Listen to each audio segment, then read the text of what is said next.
जुजुलपा नमस्ते। हामी आज पनि समय सन्दर्भ लिएर उपस्थित भएका छौँ नेवा एफएम 106.6 मेगाहर्जमा। नेपाल भाषा एकाडेमीको निमित्त अनक मिडियाद्वारा प्रस्तुत गरिने यो समय सन्दर्भ कार्यक्रम प्रत्येक आइतबार, मङ्गलबार र बिहीबार ठिक यसै बेला प्रस्तुत गरिन्छ। विभिन्न समसामयिक विषयहरू, भाषा संस्कृतिहरूसँग सम्बन्धित विषयवस्तुहरू हामी यस कार्यक्रममा समावेश गर्छौँ। श्रोताहरू, आजको कार्यक्रममा म एक विशेष व्यक्तित्वलाई यहाँहरू सामु ल्याउँदैछु। उहाँ हुनुहुन्छ उपप्राध्यापक बज्रमुनि बज्राचार्य। उहाँ नेपाल भाषा केन्द्रीय विभाग पाटनका उपप्राध्यापक हुनुहुन्छ। त्यसै गरी संस्कृतिविद पनि हुनुहुन्छ। उहाँले 3वटा मास्टर्स गर्नुभएको छ, बुद्धिज्ममा, संस्कृतिमा र नेपाल भाषामा। यस्ता व्यक्तित्वलाई आज म स्टुडियोमा निम्ति आएको छु। आज उहाँसँग म नेवारहरूले मनाउने यो विभिन्न चाडपर्वहरू, त्यसमध्ये अहिले समसामयिक यो गुनुपुनीको विषयमा केन्द्रित रहेर कुराकानी गर्छु। म सबभन्दा पहिले उहाँलाई कार्यक्रममा स्वागत गर्न चाहन्छु। स्वागत छ यहाँलाई। नमस्ते जोजोलपा। आज यति बिहानदेखि मेरो स्टुडियोमा आइदिनु भयो, हाम्रो स्टुडियोमा आइदिनु भयो, खुसी लाग्यो। सब व्यस्तताका बावजुद पनि यहाँसम्म आइदिनु भयो, धन्यवाद यहाँलाई। तपाईँलाई पनि धन्यवाद, मलाई चाहिँ उपयुक्त ठानेर बोलाउनु भयो। यो आज म यहाँसँग के कुरा गर्न चाहन्छु भने नेवारहरूको संस्कृति हजुर पक्कै पनि धनी छ। संस्कृतिको खानी नै भनौँ न हजुर। नेवारहरूको संस्कृति यसमा अहिले सब अब आइतबारको दिन हजुर गुनुपुनी भनेर मनाइन्छ नि, त्योभन्दा अगाडि गठे मङ्गल थियो होइन? हजुर।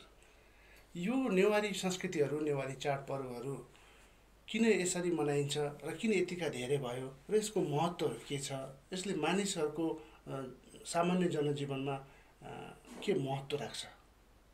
हजुर, यसबारेमा केही बताइदिनुहोस् न। हस्, धन्यवाद। सबभन्दा पहिला म गुनुपुनी आउनुभन्दा अगाडि हजुर संस्कृतिको बारे अलिकति तपाईँलाई बताउन चाहन्छु। हजुर। संस्कृति कसरी सिर्जना हुन्छ यो नै महत्त्वपूर्ण पार्ट हो। वास्तवमा नेपाल विविध जात जातिले भरिएको विभिन्न भाषाभाषीहरूको देश हो। हजुर। र यहाँ चाहिँ विभिन्न किसिमका भाषाभाषीहरूले चाहिँ आफ्नो तरिकाले संस्कृतिहरू मनाउँदै आइरहेका छन्। यो संस्कृति मानिसहरूको आइडेन्टिटी, परिचय पनि हो। मानिसहरूलाई कति सभ्य छ, मानिसहरू कस्ता छन् भन्ने कुरा थाहा पाउनको निमित्त संस्कृतिको आवश्यकता पर्छ। त्यसैले मानिसहरू चाहिँ संस्कृति हेर्ने र संस्कृतिलाई बचाउनुपर्छ भन्ने मान्यता राख्दछन्। यही क्रममा म संस्कृति र सभ्यताको अलिकति बताउन चाहन्छु। मानिसहरू पनि जङ्गली जनावर जस्तै फिरिन्त युगबाट चेतना लेभल वृद्धि भएपछि एक ठाउँमा बसेर जीविका गर्न थाले। त्यो जीविका गरिसकेपछि यिनीहरूको चेतना लेभल बढ्दै गयो। बढेपछि हरेक प्राणीहरूले, हरेक मानिसहरूले आफ्नो जीवन कसरी सुरक्षित राख्ने, आफू कसरी प्रगति गर्ने, जीवन कसरी आनन्दपूर्वक जिउने भन्ने खोजको लागि यिनीहरू लागे। यो लाग्ने क्रममा यिनीहरूले सभ्यताको विकास गरे। सभ्यता भनेको मानिसहरू समाजमा बसेर आफू चाहिँ कसरी बाँच्ने, आनन्दपूर्वक कसरी बाँच्ने भन्ने जुन सोच डेभलप गरेर समाजसँग मिलेर बस्नु नै सिभिलाइज हो, सभ्यता हो। पहिला मानिसहरूले लुगा लगाउन जाने, खान जाने, पकाउन जाने, एक ठाउँमा बसेर चाहिँ सेल्टरिङ अथवा घर बनाउन जाने, यो सभ्यताको सुरुवात हो। यो सभ्यता सँगसँगै यो सभ्यतालाई ब्युटिफिकेसन गर्ने जुन काम हो त्यो चाहिँ संस्कृति हो। यसको अर्थ के हो भन्दाखेरि जब मानिस लुगा लगाउँछन् त्यो लुगा लगाउनु भनेको संस्कृति होइन, तर यो लुगालाई कसरी लगाउने, गहनालाई कसरी आकर्षण गर्ने, ब्युटिफिकेसन गर्ने भन्ने जुन सोच हो, सोच अनुसार चाहिँ त्यसले कलात्मकपन ल्याउनु चाहिँ संस्कृति हो। त्यसैले संस्कृति भनेको के हो भन्दाखेरि मानिसहरूले आफ्नो आवश्यकता अनुसार समाजमा बसेर सामाजिक रूपमा जीवन जिउने कलाको नाम संस्कृति हो। त्यसैले यो संस्कृति सबैको हुन्छ र काठमाडौँमा नेवारहरूको संस्कृति धेरै छन् र संस्कृतिमा नेवारहरू धनी छन्। मानिसहरूको आवश्यकता भनेको बेसिक फन्डामेन्टल निड्स भनेको यिनीहरूको खानेकुरा हो, लगाउने कुरा हो, बस्ने हो। त्यो पुरा भइसकेपछि यिनीहरू चाहिँ अर्को थप आफ्नो खानपिनमा मात्र होइन कि यिनीहरूको चाहिँ शारीरिक विकास, मानसिक विकासको लागि यिनीहरूले एक्टिभिटिज गरेर चाहिँ जिउन चाहन्छन्। त्यसैको उपजको रूपमा नै संस्कृतिको विकास भएको। अब काठमाडौँतिर आउँदाखेरि, नेपालतिर आउँदाखेरि नेपालमा पनि नेपाल मण्डल जुन चारैतिर पहाडले घेरिएको बिचको भ्याली छ, जसलाई नेपागा भनिन्छ। यो नेपागा एकदम मलिलो जमिन, उर्वरा भूमि। त्यो कारणले गर्दाखेरि यहाँको चाहिँ मानिसहरूको पेसा र जीविका उपार्जन गर्ने आधार भनेको कृषि हो। र मानिसहरूले कृषिको काम गरिसकेपछि अब बाँकी भएको समय आफ्नो जीवन कसरी बिताउने भन्नेतिर लागे। त्यही क्रममा चाहिँ काठमाडौँमा, नेपालगामा, नेपाल मण्डलमा संस्कृतिको धेरै विकास भयो। त्यसैले काठमाडौँको नेवारहरूले मनाउने संस्कृतिहरू तपाईँहरूले हेर्नुभयो भने त्यहाँ चाहिँ 95% अर्थात् मोर देन 90% चाहिँ त्यहाँ संस्कृतिहरू त्यो कृषिसँग रिलेटेड भएको पाउनुहुन्छ। यो जुन गोला हो, त्यो गोला पनि यही कृषिसँग सम्बन्धित संस्कृति हो। र यो संस्कृति, गोलाको संस्कृति वास्तवमा गोला थो पारोबाट सुरु हुन्छ। यो पारोबाट सुरु भए पनि योभन्दा अगाडि जुन चरे आउँछ, गथेमङ्गल भन्नुहुन्छ तपाईँहरू, गथामुग भन्छौँ हामी। जुन गथामुग हो, त्यो गथामुग भनेको चाहिँ कृषिको कार्य समाप्त भइसकेपछि सरसफाइको निमित्त मनाउने चाड हो। त्यसैले जब चाहिँ असार सकिन्छ, असार सकिएपछि काठमाडौँका नेवारहरूको रोपाइ सकिन्छ। रोपाइ सकिएपछि चाहिँ एकचोटि त्यहाँ घाँसहरू उखेल्ने काम हुन्छ। त्यो घाँस उखेल्ने काम भइसकेपछि तिनीहरूले गथेमङ्गल सुरु गर्छ, जसलाई हामी क्यामचा नख पनि भन्छौँ। यो क्यामचा नख भनेको के हो भन्दाखेरि त्यो बेलादेखि अब नेवारहरूको संस्कृति सुरु हुन्छ, नखचख जात्रा पर्वहरू सुरु हुन्छ। क्यामचा भन्नाले छोरा मान्छे, सानो बच्चा होइन। क्यामचा भनेको चाहिँ छोरा हो, छोरा, सानो छोरा होइन। सबै मचा भनेको सानो हो, तर क्या भनेको जस्तै मायाको अर्थमा चाहिँ क्यामचा भनेपछि चाहिँ सम्पूर्ण जनाइन्छ, मायाले बोलाएको। र वास्तवमा त्यो चाहिँ पछि मात्र बनाएको हो।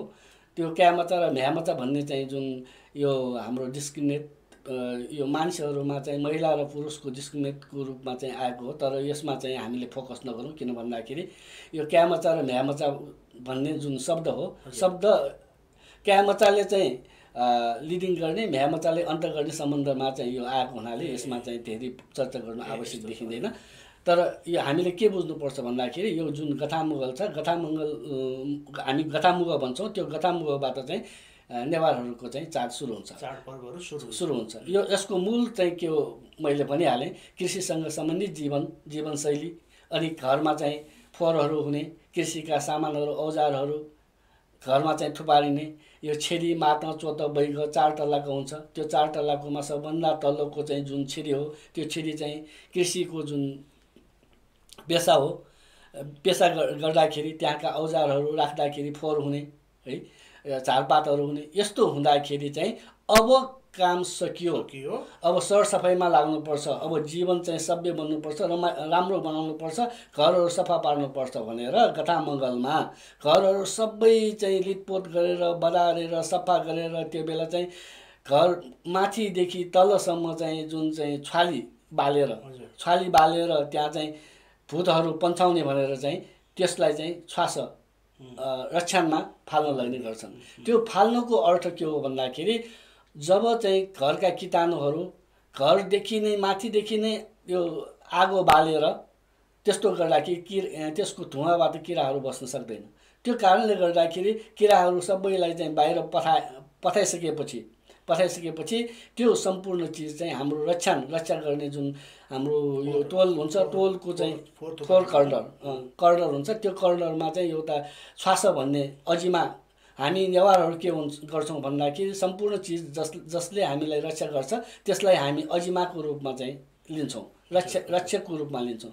त्यसैले त्योले रक्षा गरोस् भन्ने हिसाबले त्यहाँ चाहिँ पन्छाउने कार्य हुन्छ।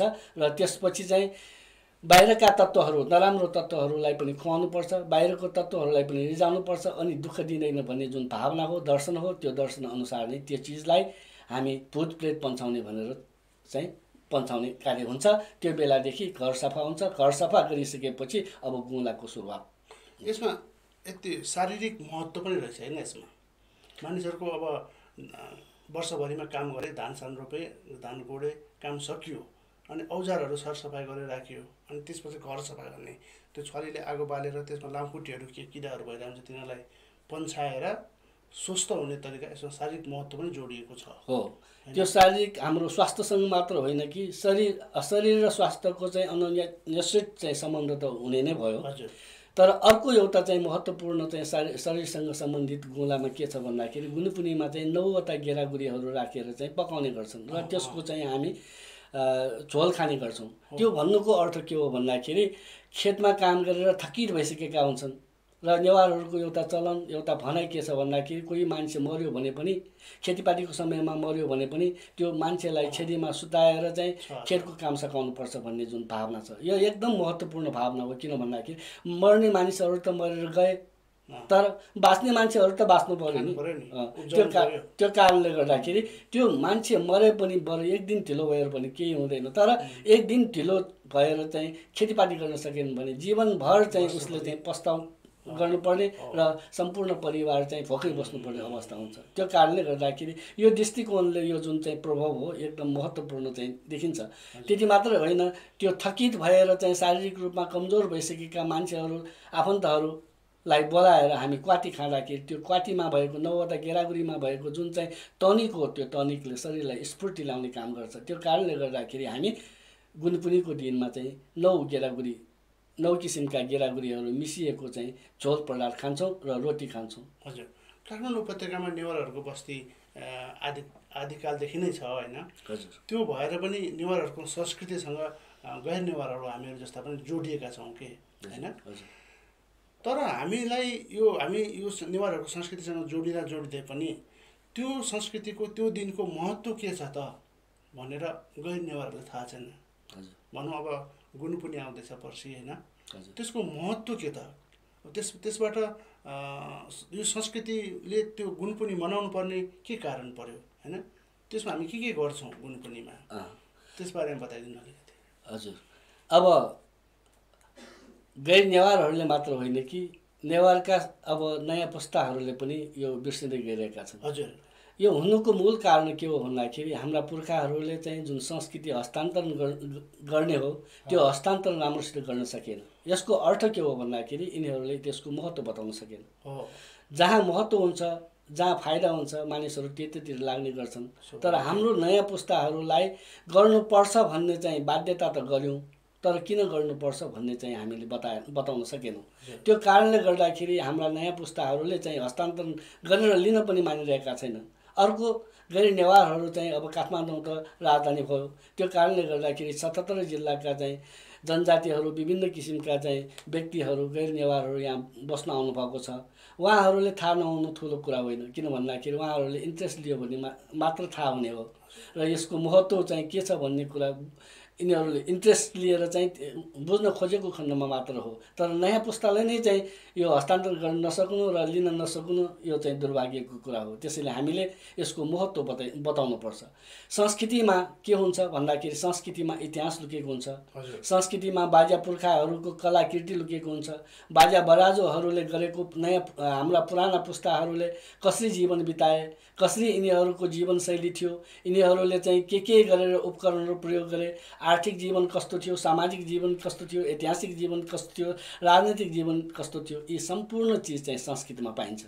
अब यी संस्कृतिहरूलाई नबुझेपछि रमाइलो मनोरञ्जनको लागि मात्र मनाउने भयो संस्कृति। यो कारणले गर्दाखेरि चाहिँ अब नेवारहरूको जुन जति पनि संस्कृतिहरू छन् ती संस्कृतिहरू भोजमा सीमित भयो। यो भोजमा सीमित भए पनि भोजमा पनि चाहिँ जाँड रक्सी खाएर चाहिँ अलिकति जाँड रक्सीलाई महत्त्व दिने चाहिँ संस्कृतिमा परिणत भयो। यो कारणले गर्दाखेरि तिनीहरू नयाँ पुस्ताले जाँड रक्सी खाएको देखेर नै अर्को पुस्ताहरूलाई चाहिँ एलर्जी हुने है, ओहो यो चाहिँ नेवारहरू त भोजले बिग्रेको रहेछ भन्ने चाहिँ जुन भावना सिर्जना भयो। अब नराम्रो चिजहरू चाहिँ धेरै चाहिँ बाहिर आउने, राम्रो राम्रो चिजहरू चाहिँ नआउने। हाम्रो मानिसको यो स्वभाव पनि हो। घरमा गाउँमा कोही मान्छेहरू, घरको नजिकको मान्छेहरू चाहिँ डाक्टर इन्जिनियर भयो भने त्यो प्रचार प्रसार हुँदैन। तर त्यही घरको नजिकको मान्छे चाहिँ गाजा खाएर पुलिसले समातेर लग्यो भने 5 मिनटै हुँदैन यो टोलभरि नै चाहिँ प्रचार प्रसार भएको हुन्छ। यो कारण के हो भन्दाखेरि हामीसँग चाहिँ यो हाम्रो दिमागमा पनि सकारात्मक सोचभन्दा नकारात्मक सोच चाहिँ सोच्ने बढी हुन्छ। हामी पहिला नकारात्मक सोचबाट सुरु गर्छौँ, त्यो कारणले गर्दाखेरि त्यो भएको हो। वास्तवमा चाहिँ संस्कृतिभित्र चाहिँ हामी गयौँ भने संस्कृतिको राम्रो पक्षहरू धेरै छन्। त्यो बुझेर नै हो अहिले चाहिँ काठमाडौँबाट बाहिर गएका गैर नेवारहरूले पनि अहिले यसलाई चाहिँ प्रिजर्भ गर्नुपर्छ। अमेरिका, अब जस्तै जापान भयो, अब बेलायत हो, अब जुन चाहिँ नेपालबाट बाहिर गएका नेवारहरू छन्, यो नेवारहरूसँग चाहिँ पैसा त भयो तर आफ्नो आइडेन्टिटी भएन। त्यो आइडेन्टिटी बचाउनलाई अब के गर्ने त भनेपछि म नेवार हो भन्ने चाहिँ भावना र संस्कृति हामीले बचाउन सकेको खण्डमा हामी नेवार हुन्छौँ। अमेरिकामा बसेर पनि नेवार हुन्छौँ। जस्तै अहिले अफगानिस्तानबाट चाहिँ नेपालीहरू फटाफट नेपालमा चाहिँ आउँदैछन्। यिनीहरूको परिचय के हो त? त्यहाँ परिचय त छैन। यिनीहरू पैसा कमायो, परिचय छैन। त्यो परिचय त कसरी हुन्छ भन्दाखेरि नेवार भन्ने परिचय त, नेवार भन्ने परिचय र नेपाली भन्ने परिचय त त्यहाँ गएर चाहिँ नेवारी बोल्न सक्यो, हाम्रो कल्चर देखाउन सक्यो भने यो नेवार हो भन्ने कुरा भन्नै नपर्ने गरी चाहिँ सिकिन्छ। जस्तै हामी पोखरा काठमाडौँका नेवारहरू त चाहिँ 17 जिल्लामा फैलिएका छन्। अब यिनीहरूले पनि चाहिँ के हो भन्दाखेरि अब भाषालाई प्रिजर्भ गर्नुपर्छ भन्ने कुरा मनमा चाहिँ लिएका छन्। अब संस्कृतिमा पनि यो मरी खानुपर्छ भन्ने, अनि 9 किसिमका गुद्दा 9वटा चाहिँ यो गेरागुरीको रस खानुपर्छ गुनपुनीमा भन्ने चाहिँ भावना आयो। यो बात हामी के भन्छौँ भन्दाखेरि हामी बाहिर जाने बेलामा पनि यो नेवारको घर रहेछ भन्ने कुरा 9 किसिमको गेरागुरी खाइरहेकोबाट नै थाहा पाउन सक्छौँ। त्यो कारणले गर्दाखेरि यो संस्कृतिको चाहिँ ऐतिहासिक महत्त्व र आफ्नो चाहिँ जुन जीवनसँग चाहिँ जोडिएको छ। हजुर, पक्कै पनि यहाँले भनेअनुसार अब हामीले यो आफ्नो संस्कृतिलाई जोगाउनुपर्छ। हजुर, वर्षभरि काम गऱ्यो, सबभन्दा बढी काम र गाह्रो काम चाहिँ यो खेत रोप्ने कामहरू हुन्छ जस्तो लाग्छ मलाई है। त्यतिखेर काम गरेर शरीर थकित भइरहेको हुन्छ। अब कसरी शरीरलाई नयाँ ऊर्जा दिने त? हजुर, त्यो सोचाइको लागि यो गुणपुनी मनाइएको हुनुपर्छ मेरो विचारमा। यो गुणपुनीमा शारीरिकसँग मात्र होइन, स्वास्थ्यसँग मात्र होइन, मनोरञ्जनसँग पनि यसको चाहिँ महत्त्व छ, साहित्यिकसँग पनि महत्त्व छ। साहित्य र मनोरञ्जन दुवै को उत्तिकै महत्त्व छ। त्यसैले यो गुणपुनीलाई एक तरिकाबाट हेर्दा पनि यो सम्पूर्ण चाहिँ अङ्गबाट, यो एस्पेक्टबाट चाहिँ हेर्नुपर्छ। यो भनेको के हो भन्दाखेरि जस्तै गुणपुनी आउन साथै चाहिँ 9 दिनसम्म चाहिँ हामी चाहिँ रमाइलो गर्छौँ। यो पारुको दिनदेखि अष्टमीको दिनसम्म, कृष्ण अष्टमीको दिनसम्म यहाँ ख्यालको प्रदर्शन हुन्थ्यो पहिला। अहिले एकदम कम भयो। मल्लकालमा चाहिँ के हो भन्दाखेरि जनताहरूले पनि मनोरञ्जन गर्नुपर्छ, जनताहरूलाई पनि वाक स्वतन्त्र दिनुपर्छ भन्ने चाहिँ भावना आयो। र यो एक किसिमले चाहिँ प्रजातान्त्रिक जुन भावना हो, त्यो प्रजातान्त्रिक भावनाको प्र्याक्टिस, अभ्यास गर्ने थलोको रूपमा चाहिँ यो गोलालाई लिन सकिन्छ। किन भन्दाखेरि अब त्यो बेला हाम्रो यो रामायण गाउन लगाउने, मृतकको नामबाट रामायण गाउन लगाउने भन्ने जुन चिज त चाहिँ राणाकाल मात्र आयो। त्योभन्दा अगाडिको हेर्ने हो भने चाहिँ जनताहरूले साहित्य अभ्यास गर्ने। यो बेलादेखि चाहिँ लाखेको नाच हुन्छ, यो बेलादेखि नै चाहिँ नाटकको पर्फर्म हुन्छ, ख्यालोको पर्फर्म हुन्छ, हाँसी व्यङ्ग्यको पर्फर्म हुन्छ। अनि हाँसी व्यङ्ग्यमा चाहिँ के हुन्छ भन्दाखेरि पहिला समाजमा ठुला बडाहरूले सानालाई चाहिँ दबाउने किसिमका भावनाहरू मनमा चाहिँ गरिबको अथवा कमजोर मान्छेहरूको भावना त हुन्छ। त्यो भावनाहरू कहाँ पोख्त गर्ने, कहाँ व्यक्त गर्ने? त्यो गाई जात्राको दिनमा 9 दिनसम्म चाहिँ सरकारले नै मान्यता दिएको है। ल तिमीहरूसँग मनमा भएको के छ त्यो सबै चाहिँ 9 दिनसम्म तिमीहरूले बताउन पाइन्छ। र नराम्रो काम गर्नेहरूको जुन चाहिँ खतल्ने काम पनि 9 दिनमा गर्न सकिन्छ भन्ने मान्यता नै मल्लकालदेखि चाहिँ आएको। त्यो कारणले गर्दाखेरि गाई जात्रामा कसैलाई व्यङ्ग्य गर्यो भने पनि केही चाहिँ कानुनी रूपमा चाहिँ कारवाही गर्न नसक्ने, नपाउने चाहिँ नियम थियो पहिला। अहिले पनि छ। तर अहिले चाहिँ के हो भन्दाखेरि कसैले चाहिँ गरेको अन्याय अत्याचारको विरोधमा प्रदर्शन गर्यो भने अब झगडा हुने अवस्था चाहिँ सिर्जना हुन्छ। पहिला एउटा के थियो भन्दाखेरि न्याकी चुएकी भन्ने, कौतु आउने भन्ने चलन थियो। त्यो भनेको के हो भन्दाखेरि न्याकी चुएकी भनेको यो हाम्रो आम सञ्चारको विकासमा आम सञ्चार र व्यक्तिगत सञ्चार भन्ने दुई किसिमको पत्रकारितामा भाषा हुन्छ। इन्टरपर्सनल कम्युनिकेसन र मास कम्युनिकेसन भन्ने हुन्छ। इन्टरपर्सनल कम्युनिकेसन भनेको यसरी चाहिँ एकजना मान्छेले अर्को मान्छेसँग व्यक्त गर्ने भावनालाई इन्टरपर्सनल कम्युनिकेसन भन्छ भने मास कम्युनिकेसन भनेको के हो भन्दाखेरि एकजना मान्छेले आफ्नो मनको कुरा धेरै मान्छेहरूलाई चाहिँ व्यक्त गर्ने हो। त्यही क्रममा चाहिँ त्यो सञ्चार माध्यमको विकास नभएको बेलामा नाकी चोइकी परम्परा थियो र मान्छेहरू दुईजना आएर एकजनाले नाकी यो बजाएर अर्कोले चाहिँ यो फुस्या बजाएर यो हाम्रो दोबाटोहरूमा बसेर त्यहाँ चाहिँ मानिसहरूको कर्तुतलाई व्यक्त गर्ने उजागर पार्ने काम गर्छ। त्यस्तै कदु भन्ने पनि छ। कदु भनेको एक किसिमको ख्याल हो। त्यसमा पनि को व्यक्तिले चाहिँ वर्षभरि के नराम्रो काम गरेको त्यो सबै चाहिँ ओकल्ने त्यस्तो किसिमको चाहिँ पनि थियो। यो चाहिँ हराउँदै गएको कारण के हो भन्दाखेरि ठुला बडाको चाहिँ यसरी चाहिँ नराम्रो चिज चाहिँ बेइज्जत गर्दाखेरि अब रिसाएर झगडा समेत पनि भएको। किर्तिपुरमा पनि त्यस्तो भएको। अनि कोही चाहिँ कतौ आउँदाखेरि नराम्रो सहन नसकेर देशमा बस्न नसकेर अर्को ठाउँमै बस्न गएका पनि घटनाहरू छन्। त्यसैले यो महत्त्वपूर्णको रूपमा लिन्छ। अहिले चाहिँ यो सांस्कृतिक रूपमा साहित्यिक रूपमा जुन प्रदर्शन गर्ने गायन प्रदर्शन गर्ने जुन साहित्य हो यो साहित्य निकै चाहिँ कम हुँदै गइरहेको छ। हजुर पक्कै पनि। अब यो हाम्रो नेवारी संस्कृति एकदम धनी संस्कृति हो। धेरै परम्परापूर्व कालदेखि मनाइँदै आएको संस्कृति छ। अब यसलाई चाहिँ नयाँ पिँढीहरूले त्यसको महत्त्व नबुझेको हो कि अथवा नरुचाएको हो कि उनीहरूकोसँग म्याच नभएको हो कि यो हाम्रो पुरानो संस्कृति उनीहरूलाई कसरी हाम्रो पुरानो संस्कृति जोगाइराख्नुपर्छ भनेर हामी प्रेरित गर्न सक्छौँ? यो स्वाभाविक प्रक्रिया हो। संस्कृति भनेको सबभन्दा पहिला हामीले बुझ्नुपर्ने के हो, पुरानो संस्कृति भन्ने हुँदैन। हजुर संस्कृति मात्र हो। संस्कृति मात्र हो। संस्कृतिको अर्थ के हो भन्दाखेरि सम भनेको राम्रो हो, कीर्ति भनेको राम्रो काम। राम्रो काम भनेको चाहिँ पुरानो र नयाँ भन्ने हुँदैन है। तर यो संस्कृति एउटा यस्तो किसिमको चाहिँ खोला हो जुन निरन्तर बगिरहन्छ र बग्ने बेलामा दायाँ बायाँको चाहिँ फोहोरहरूलाई बतुलेर लैजान्छ। त्यो लैजाने भएको हुनाले चाहिँ नदीहरू खोलाहरू सधैँ पवित्र हुन्छ। त्यसैले हामी प्रतीकात्मक रूपमा बागमती र विष्णुमतीको लिन्छौँ, तीर्थको रूपमा लिन्छौँ। तीर्थ किन भनियो? कुनै पनि श्राद्ध गर्ने बेलामा पनि बागमतीको पानी चाहिन्छ।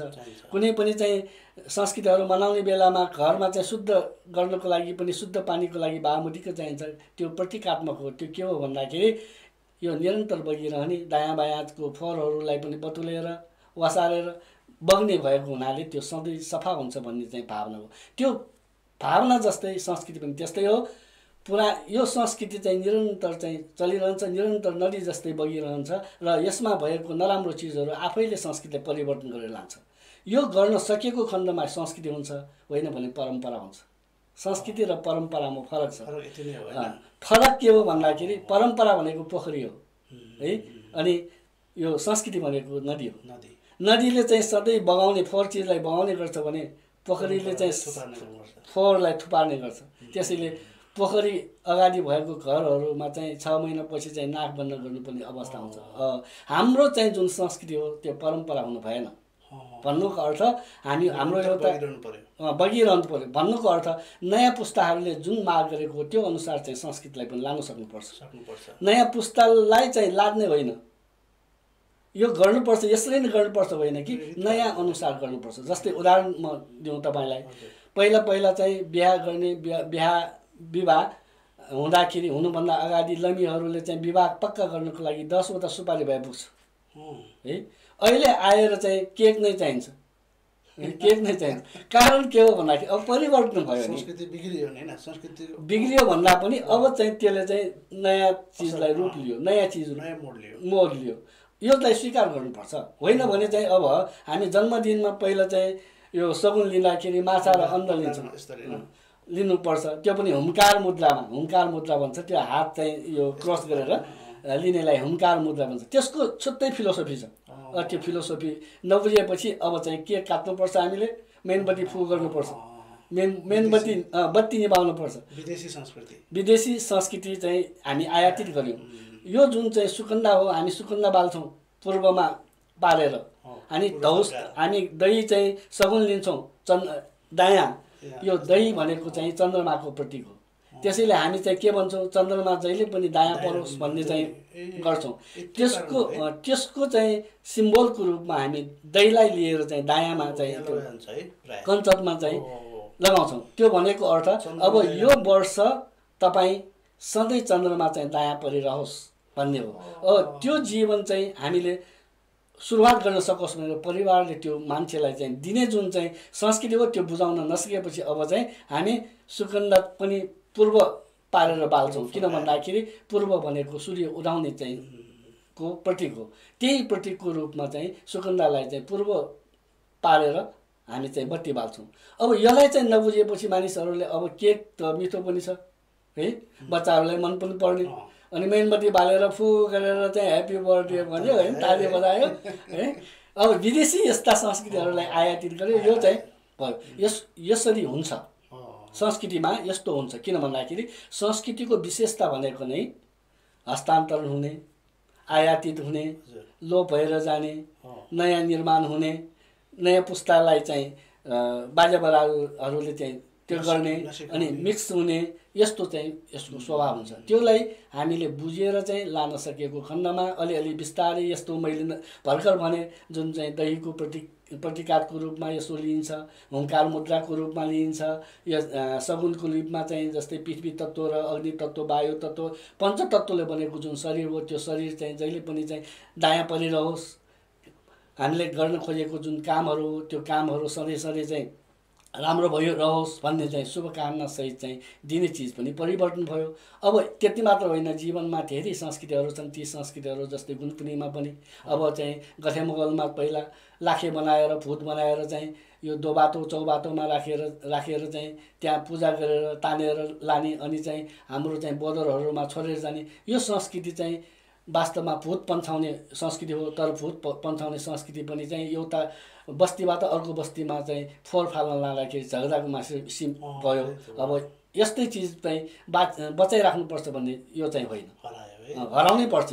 यो हराएन भने चाहिँ तोल चाहिँ झगडा हुन्छ, त्यसले चाहिँ विकृति सृजना गर्छ। त्यसैले संस्कृतिमा यस्तो चाहिँ विकृतिहरू आएकोलाई परिवर्तन हुँदै लैजानुपर्छ, जान्छ पनि, यसलाई स्वीकार गर्नुपर्छ। पक्कै पनि। अब यो हाम्रो नयाँ पिँढीले कस्तो सोचेको छ भने हाम्रो चाडपर्वहरूको मौलिकता नबुझिकन उनीहरू केवल जाँड रक्सी खाने र रमाइलो गर्ने, मोज गर्ने, यस्तो किसिमको मात्रै भावना उनीहरूमा गएको छ कि अब यो संस्कृतिहरूलाई जोगाइराख्नको लागि अब नयाँ पिँढीलाई कस्तो किसिमको सुझाव दियो, कस्तो किसिमको पाठ्यक्रमहरू दिउँ, अब के कारण के गरेर चाहिँ यो संस्कृति जोगाउन मद्दत होला त? सबभन्दा पहिला त तपाईँले भन्नुभयो, वास्तवमा शिक्षा दिने माध्यम भनेको अहिले स्कुल हो। अनि स्कुलको चाहिँ पाठ्यक्रमदेखि नै हामीले राख्न सकेको खण्डमा चाहिँ यिनीहरू आफै आफ त्यो गर्ने हो, पढ्नुपर्ने। तर हाम्रो शिक्षा के भयो भन्दाखेरि विदेशी गाइडेड शिक्षा भयो, विदेशीबाट निर्देशित भयो। अब बोर्डिङ स्कुल भन्ने आयो, प्राइभेटहरूको मूल चाहिँ आशय भनेको चाहिँ पैसा कमाउने हो। यो एक किसिमको चाहिँ बिजनेस हो, उद्योग हो। त्यो उद्योगमा चाहिँ जस्तो मानिसहरूको आवश्यकता हो त्यो आवश्यकता अनुसार उत्पादन गरिदिने उनीहरूको काम हो। त्यसैले आजको चाहिँ आवश्यकता भनेको अङ्ग्रेजी हो, इङ्ग्लिस पढाउनु पर्छ। त्यसैले चाहिँ त्यहाँ चाहिँ भित्र छिर्न साथै चाहिँ इङ्ग्लिसबाट पढेर बोल्न सक्ने भयो भने आमा बाबु पनि एकदम मक्ख है। अब हुँदा यस्तोसम्म भयो कि अब पश्चिमेली संस्कृति भनेको पश्चिमको चाहिँ जुन दर्शन भनेको चाहिँ आध्यात्मिक नभइकन भौतिकवादी दर्शन हो। भौतिकवादी दर्शनले के विश्वास गर्छ भन्दाखेरि पछिको विश्वास गर्दैन, अहिलेको चाहिँ वर्तमान अवस्थाको मात्र विश्वास गर्छ। त्यसैले आफूलाई के फाइदा हुन्छ भन्ने विश्वास गर्छ। भनेपछि आध्यात्मिकमा चाहिँ अरूलाई पनि बचाउनुपर्छ, आफू पनि बाँच्नुपर्छ, अरूको उपकार गर्नुपर्छ भन्ने भावना चाहिँ हुन्छ। यसको रिजल्ट चाहिँ हामी चाहिँ अर्को जन्ममा पनि पाउन सकिन्छ भन्ने भावनाले चाहिँ माया, दया र करुणाको भावना उत्पत्ति हुन्छ। यो भौतिकवादी दर्शनले के गर्छ भन्दाखेरि वर्तमानमा के छ त्यही चिज ठीक हो, भविष्यको यिनी कल्पना गर्दैन। जस्तै एउटा उदाहरण चारवाक, ऋणम कृत्वा घितम पिवेच यावत जीवम सुखम जीवेत भन्ने चाहिँ अति भौतिकवादी चारवाकको दर्शन छ। त्यो के हो भन्दाखेरि मानिसहरू बाँच्ने हो, मानिसहरू बाँच्नको लागि ऋण लिएर पनि घिउ चाहिँ भात खानुपर्छ। मरेपछि त केही हो, के हो, यो भस्मीभूत शरीर कहाँ जान्छ थाहा हुँदैन। त्यसैले मोज गर भन्ने जुन सिद्धान्त हो त्यो दर्शनबाट चाहिँ यो भौतिकवादी दर्शन चाहिँ गएको छ। यो भौतिकवादी दर्शनले चाहिँ मानिसहरूलाई के गर्छ भन्दाखेरि आफू मात्र बाँच्ने, अरूलाई बचाउने होइन। त्यसैले नयाँ पिँढीहरू के भएको छ भन्दाखेरि निकै स्वार्थ हुँदै गइरहेको छ। व्यक्तिगत जीवन चाहिँ यिनीहरू बिताइरहेका छन्। व्यक्तिगत जीवन बिताउँ, अहिले वर्तमानलाई बिताउँ, भविष्य जेसको होस्। अहिले चाहिँ के भयो, पैसामा लागेका छन् है। पैसा जसरी कमाउने हो कमाउनु पर्छ। आमा बाबु जस्तै भनौँ न, छोरा जन्म्यो, छोरालाई हुर्कायो, आमा बाबु त्यस्तो हुर्काएको आमा बाबुलाई चाहिँ छोडेर एकजना चाहिँ केटी लिएर विदेशमा गएर आमा बाबुलाई वास्तै गर्दैन। त्यति मात्र होइन, घरमा भात खाने सँगै भात खाने बेलामा पनि भात थपाउँ पनि भन्दैन, आफू खाल खान्छ, बाहिर हिँडेको हुन्छ। दायाँ बायाँको चाहिँ आफन्तहरूलाई र छरछिमेकहरूलाई चाहिँ केही बोल्नुपर्छ भन्ने पनि छैन। यस्तो शिक्षा आयो, यस्तो शिक्षामा पनि आमा बाबुहरू रमाइरहेका छन्। यो ठिक छ, मेरो छोराले चाहिँ, मेरो छोरीले चाहिँ विदेशी भाषा चाहिँ पढेको छ, उसले चाहिँ इङ्ग्लिस बोल्न जानेको छ भन्ने जुन भावना मात्र आयो। आफ्नो चाहिँ जुन संस्कृति हो, संस्कृतिमा रेस्पेक्ट गर्नुपर्छ भन्ने भावना, बिहान उठ्न साथै चाहिँ आमा बाबुलाई ढोग्ने जुन चाहिँ कल्चर हो, त्यो कल्चर चाहिँ हराउँदै गयो। यो ढोग्नु भनेको चाहिँ अलिकति त्यसलाई बच्चाहरूलाई चाहिँ कम्पेल गर्न खोजेको होइन, यिनीहरूलाई बाध्यता गर्न खोजेको होइन, यिनीहरूलाई अनुशासन सिकाउन खोजेको हो। त्यो अनुशासनलाई पनि बाध्यताको रूपमा लिइदियो र हामी चाहिँ उठ्न साथै गुड मर्निङ भन्ने सिक्यौँ है, नमस्ते गर्न सिकेनौँ, ढोग्ने सिकेनौँ होइन। अब हुँदा चाहिँ आफ्नो चाहिँ जुन शिक्षा हो, त्यो शिक्षाबाट चाहिँ बच्चाहरूलाई एकदम स्वार्थ बनाउन सिक्यो। त्यो कारणले गर्दाखेरि हाम्रो कल्चरलाई हामीले चाहिँ प्रिजर्भ गर्न नसकेको चाहिँ वर्तमान शिक्षा पनि हो। बज्रमुनिज्यू, अब यो म एउटा के सोध्न चाहन्छु भने नि, अब अहिले गभर्मेन्टले चाहिँ नि स्थानीय पाठ्यक्रम भनेर राखेको छ होइन। यो हाम्रो नगरपालिकामा पनि यसपालिदेखि लागू हुँदैछ। तपाईँ नगरपालिकाको शिक्षा समितिमा पनि आबद्ध हुनुहुन्छ होइन। त्यो नाताले यस्तो किसिमको संस्कृतिहरूलाई पाठ्यक्रममा समावेश गरिएको छ कि छैन र कस्तोलाई समावेश गर्नु पर्ला? हजुर, अहिले यो कीर्तिपुर नगरपालिकाबाट चाहिँ कार्यान्वयन गर्न लागेको जुन पाठ्यक्रम हो, त्यो पाठ्यक्रम अहिले यो 78 सालमा 1 क्लासदेखि 3 क्लाससम्म लागू गर्नको निमित्त पत्राचार भइसकेको छ र त्यसको कार्यान्वयनको लागि विभिन्न चाहिँ सामुदायिक गुठी र यो निजी विद्यालयहरूका प्रिन्सिपलहरूलाई डाकिएर छलफल पनि भइसकेको छ र सम्पूर्णले चाहिँ एकदम सहज रूपमा यो गर्नुपर्छ भन्ने चाहिँ लिइसकेको छ र अहिले अलिकति यो बिचमा आएको कारणले गर्दाखेरि अलिकति यहाँ फर्स्ट टर्मको जाँच पनि आइरहेको छ। त्यसैले फर्स्ट टर्मको जाँच सकिएपछि मात्र सुरु गर्ने भन्ने अलिकति त्यो भएको हो, तर कार्यान्वयन हुन्छ। यो पाठ्यक्रममा चाहिँ के छ भन्दाखेरि कीर्तिपुर राष्ट्रले बनाएको पाठ्यक्रमले समेट्न नसकेको चिजहरू, स्थानीय विषयहरूलाई चाहिँ त्यसमा समावेश गरिएको छ र 10 वटा बुँदाहरू छन् त्यसमा। एउटा चाहिँ पर्यटनको कुरा छ, त्यहाँ चाहिँ स्थानको कुरा छ, परिवारको कुरा छ, कृषिको कुरा छ होइन, त्यहाँको प्रविधिको कुरा छ, खेलको कुरा छ र यस्तो 10 वटा चाहिँ बुँदाहरू वा विषयहरूलाई त्यहाँ समातिएको छ। र जस्तै संस्कृति र सम्पदाहरूमा 77 जिल्लाबाट कीर्तिपुरमा आएर चाहिँ स्कुल पनि खोल्ने, पढ्न पनि पढ्ने, कमाउनु पनि कमाउने है। तर कीर्तिपुरको बारे चिलन्चो कहाँ हो, बागभैरव कहाँ हो, उमामहेश्वर कहाँ हो भनेर थाहा नपाउँछ। त्यो कारणले गर्दाखेरि यहाँ आउने सबैले चाहिँ यहाँको स्थानीय विषय पढ्नुपर्छ। यहाँको स्थानीय विषय भनेको नेपाल भाषा पनि हो, त्यसैले नेपाल भाषा पनि एउटा जान्नुपर्छ भन्ने चाहिँ मान्यताका साथ भाषा र विषय सँगसँगै लग्ने हिसाबले यो चाहिँ गएको छ र यो चाहिँ हुँदाखेरि गैर नेवारहरूलाई पनि साह्रै चाहिँ महत्त्वपूर्ण यो महत्त्व राख्दछ। किन भन्दाखेरि एउटा नयाँ भाषा चाहिँ सिक्न पाउने अवसर पनि पाउँछ।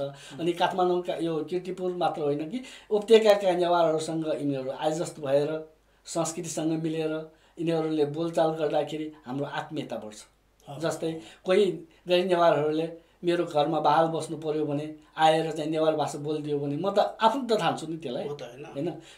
त्यसले गर्दाखेरि यो आत्मीयता पनि हुने, यहाँको इतिहास पनि थाहा पाउने, यहाँको परिवारसँग घुलमिल हुने, संस्कृतिलाई बुझ्ने होइन। नयाँ एउटा भाषा भयो, फेरि यो भाषा चाहिँ कस्तो भाषा भन्दाखेरि इतिहास भएको भाषा। यो पढ्न सकेको खण्डमा चाहिँ यो कीर्तिपुरको मात्र होइन, काठमाडौँ उपत्यकैकै इतिहास राम्रोसित बुझ्न सक्ने अवस्था छ। जस्तै इतिहासकारहरू यही भाषा नबुझेर धेरै प्रस्ताव गरेका छन्, त्यसबाट वञ्चित हुनु परेकोले त्यसैले चाहिँ यो हरेक दृष्टिकोणबाट चाहिँ स्कुलमा राखेको खण्डमा राम्रो हुन्छ भनेर नै हामीले यो सुरु गर्न लागेको।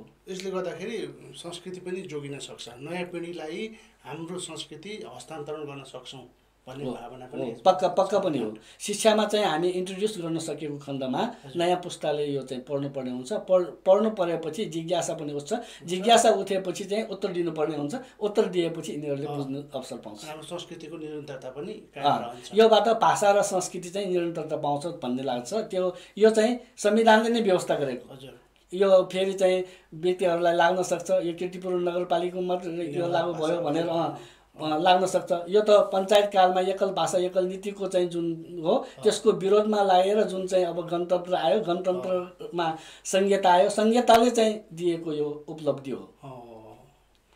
पक्कै पनि अब कार्यक्रमको अन्त्यमा हामी आइपुगेका छौँ, समय अलिकति कम छ। हजुर, अब नेवारी संस्कृतिहरूलाई अघि पनि मैले यहाँलाई सोधेँ, संस्कृतिहरूलाई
संस्कृतिको